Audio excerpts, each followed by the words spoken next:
ఓం నమః శివాయ. ఓం నమో నారాయణాయ. నరదృష్టి నివారణ కాళభైరవాయ నమో నమః. ఓం కాళకాలాయ విద్మహే కాళాతీతాయ ధీమహి తన్నో నరదృష్టి నివారణ కాళభైరవ ప్రచోదయాతు.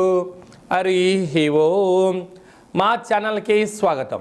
చూస్తున్న వీక్షకులకు, ప్రేక్షకులకు, ప్రియ కాళభైరవ భగవద్బంధులకి స్వాగతం పలుకుతూ, జ్యోతిష్య అభిమానులకు, సనాతన ధర్మ సంరక్షకులకు అందరికన్నా ముందుగా చైత్ర పూర్ణిమ శుభాకాంక్షలు.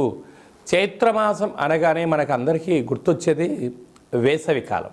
అంటే స్కూళ్ళు, కాలేజీలు అన్నీ అయిపోయి పిల్లలతో ఆటపాటల చేత అందరము ఆధ్యాత్మిక చింతనతో కూడుకున్నటువంటి మాసం కనుక వేసవి కాలంలో వీలైనంత వరకు మిట్ట మధ్యాహ్నం పూట బయట ప్రయాణాలు పెట్టుకోకుండా ఉండడం ఉత్తమోత్తంగా భావించగలగాలి. 1 ఏప్రిల్ నెల 2026 నుండి 15/4/2026 వరకు పుట్టినటువంటి వారందరికీ కూడా ముందస్తుగా జన్మదిన శుభాకాంక్షలు. గతంలో వివాహం చేసుకున్న వారికి వివాహ వార్షికోత్సవ శుభాకాంక్షలు. ద్వాదశ రాశుల్లో గ్రహ గమనాలను వీక్షింపచేద్దాం.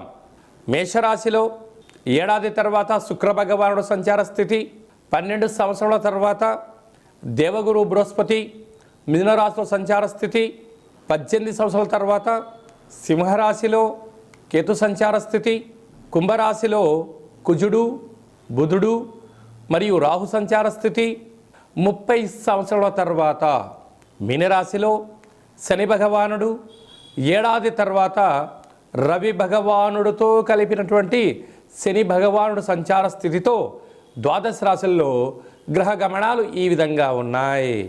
తులారాశి వారికి ఎన్నడూ లేనటు విధంగా ఆదాయ వ్యయాలలో అద్భుతంగా ఉండినను 6వ స్థానంలో ఏడాది తర్వాత రవి భగవానుడు శని భగవానుడితో షష్టమ స్థానంలో ఉన్నప్పుడు అనేక రకాల ఇబ్బందులను ఎలా తొలగించుకోవాలో ఈ వీడియోలో సవివరంగా సంపూర్ణంగా తెలుసుకుందాం.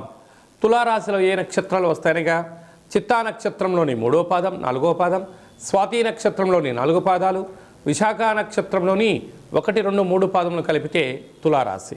రాశాధిపతి శుక్ర భగవానుడు. వీరికి సంతాన స్థానంలో, పంచమ స్థానంలో త్రిగ్రహ సంచార స్థితి ఉన్నప్పుడు దయచేసి మీ పిల్లలను వేసవికాల సమయంలో చెరువుల దగ్గరికి, ఆటలాడుకునేటువంటి కార్యక్రమాల దగ్గరికి, గ్రౌండ్లలో పిల్లలు ఏం చేస్తున్నారో తప్పక మీరు గమనించి తీరాలి అని చెప్పి జ్యోతిర్విజ్ఞానం తెలియజేస్తుంది. రుణరోగ శత్రుస్థానంలో ఆత్మకారకుడు రవి, ఆయుకారకుడు శని భగవానుడితో మీనరాశిలో ఏడాది తర్వాత సంచారం చేయనప్పుడు దయచేసి అప్పులు ఇవ్వద్దు, అప్పులు కూడా తెచ్చుకోవద్దు. ఈ రెండిటి వలన మీరు ఒత్తిడికి గురవ్వడం, దీర్ఘకాలిక వ్యాధికి ఇబ్బంది పడడం, పోలీస్ స్టేషన్లు, కోర్టు సమస్యలను ఎదుర్కొనే పరిస్థితి అధికంగా ఉంటుంది. కనుక ఇలాంటి కాల సమయంలో వీలైనంత వరకు మౌనం, ధ్యానం, ఏకాగ్రత, సత్ప్రవర్తన వలన నరదృష్టిని, శత్రు ప్రభావాలను అధిగమిస్తూ అఖండమైన విజయాన్ని సాధించడానికి అద్భుత రాజయోగం ఉంటుంది. అలాగనే విశేషంగా 7వ స్థానంలో శుక్ర భగవానుడు ఉండడం వల్ల ప్రేమికులు తస్మాత్ జాగ్రత్త.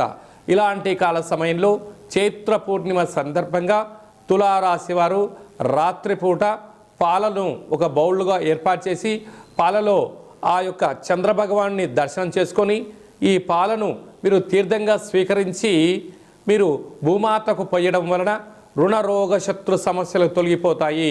కాలాష్టమి సందర్భంగా సూర్య నమస్కారము, భైరవ స్వామి వారికి స్మరణ అవసరం అని చెప్పి గుర్తుపెట్టుకోగలగాలి.